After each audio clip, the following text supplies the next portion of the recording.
بسم اللہ الرحمن الرحیم۔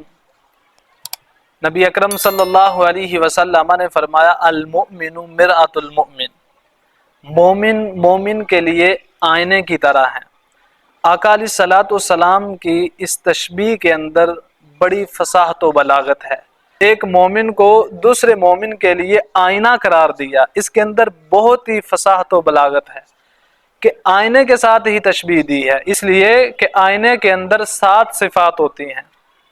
کہ وہ آئینہ دیکھنے والے کو اس کا عیب بتاتا ہے،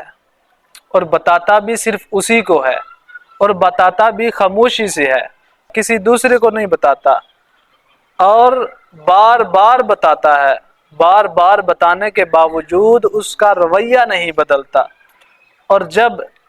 وہ انسان اپنے عیب کو دور کر لیتا ہے تو وہ دوبارہ اسے عیب یاد نہیں دلاتا۔ اسی طرح ایک مومن اپنے دوسرے مومن بھائی کو اس کا عیب بتاتا ہے، اور بتاتا بھی خاموشی سے ہے، صرف اسی کو بتاتا ہے، لوگوں کے سامنے اسے اس کا عیب نہیں بتاتا، اور